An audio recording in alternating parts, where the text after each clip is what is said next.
Hello, written by Murphy here with another book review. Today I am reviewing Drive by Daniel Pink. Daniel Pink, that guy. Let me tell you about Daniel Pink. I recently read another book by him called When, and it was very interesting, talking about people's perception of time. And Daniel Pink, he is a book documentarian because he doesn't do the research himself, the research on the topic himself. He does the research of what other people have done. So he's kind of he's a documentarian. He grabs all the other people and he puts it together in an interesting way. He makes connections between different theories or different research that's out there. So I'm like, oh, I know what this guy is about. So he has a lot of books out there. God bless him. And this is the second one of his work that I read. So I'm like, oh, I know what he is now. So he is definitely someone that I would consider reading again. But he's kind of a solid B+. If I want to have new information, I'm much more of a primary source kind of person. That's my preferred. But if you want to get a book that's a book on a topic that kind of covers all of it, he's great. He's really great. And he gives you, like, at the end, he tells you, here's some more books you could read. So this one is called Drive, and it was written, Amazon says it's published in 2011, so it's a little bit older. Drive has to do with humans' drive. So we are driven to do some things, clearly. Talk to Maslow. He has a whole triangle about it. We're driven to eat, and we're driven to make, babies and all the things that entails. That's fun. So, and we're driven. How are you driven? I personally am driven to achieve projects. I like getting things done. I like finishing a book, or what am I driven to do? I'm driven to do a lot of different things. Ooh, I call them the many animals. I have a lot of animals to feed, all my different passions, all the different things I'm interested in. So he brings up actually, maybe he did invent something in this one. He decided that he invented something called intrinsic versus extrinsic drive. So are we driven from ourselves internally, or are we driven by outward modes? So that may be his creative addition to this, in this case. We could be driven by rewards, like, yay, I'll get a prize for it. I'll get money for it. I go to work to have money. But let me tell you, I'm very intrinsically motivated. So I don't just go to work for the money of it. I go to work because I have things I want to do. I have things I want to do in my life, and work provides me some of those things and the resources to accomplish some of those things. So I am very intrinsically motivated. I am also extrinsically motivated. If you offer me a prize, I'll go for it, It is interesting that he points out that there's lots of studies that show many people are like me too, they're not just, as much as the accepted wisdom is give people a raise and they will be more motivated. He's like, that's not the only thing. We do kind of know that now. We're also motivated by other things like control of our destiny, also known as autonomy. One of my favorite words, autonomy. If I don't have autonomy, I'm not very happy.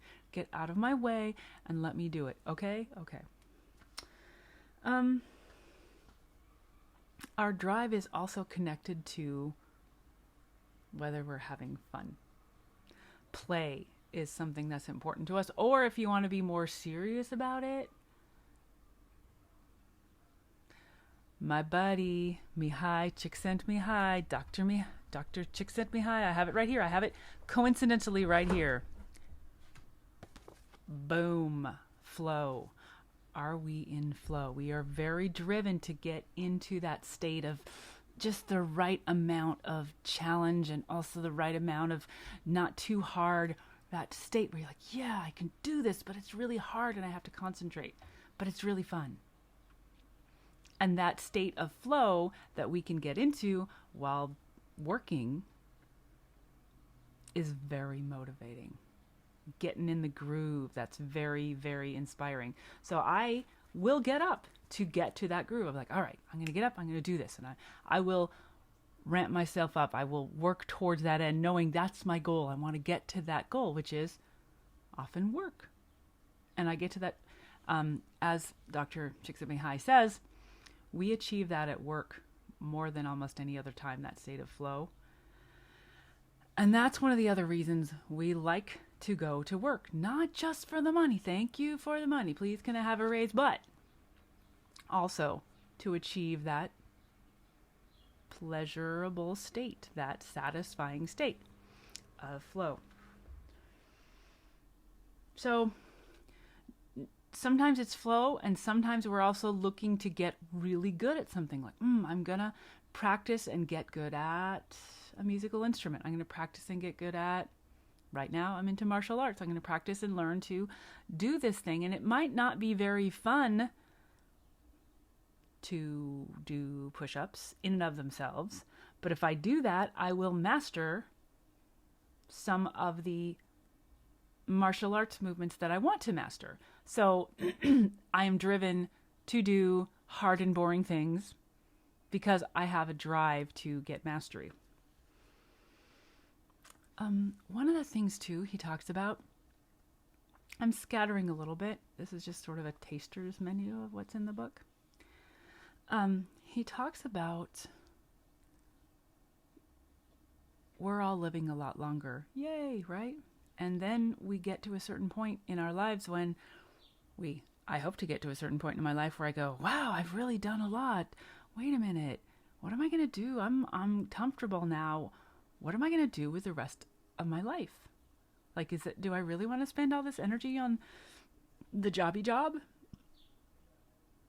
Well, a lot of people at the age of 60 do an assessment of their life and realize, I want to volunteer more.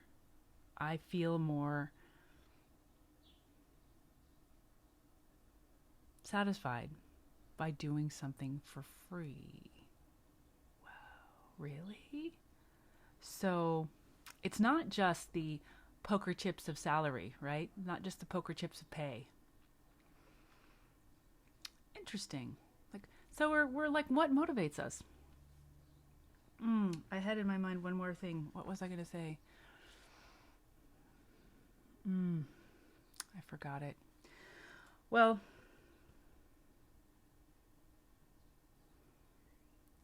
it's important to pay attention to what makes me happy and not just get in a groove, but to recognize and acknowledge what drives me and to be satisfied about it.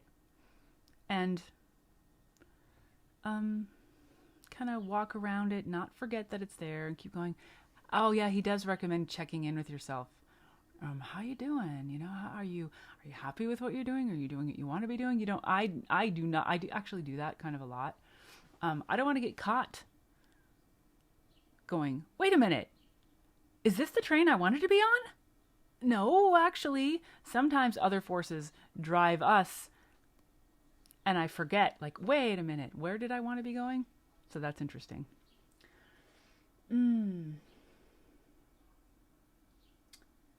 So carrots and sticks, the importance of play, motivation. It is not always what we think it is. Check your assumptions. What drives us? Be sure that you're keeping tabs on it. It might have changed. And maybe sometimes this happens to me. Okay, this has totally happened to me. I'll be like, I want this thing. And then either it becomes something I am really close to achieving and therefore less valuable, or things shift and I realize that there are more choices of things to want than I had previously realized, and that one thing that I was really driven for, not interesting anymore. And it's not that I got it, it's that I realized there was something else. So it's a rotating set of things that I can want. All right. This is an interesting book. It was a quick read. I know what Daniel Pink is about. He's a kind of a he collects it for us in a place to look at. It's interesting, and I enjoyed it. I don't know. What do you think? What drives you? What drives me a lot is reading. You know, I like to read, so I was interested in hearing what Daniel Pink had to say, and I'd like to know what you think. What do you think? Let's keep the conversation going.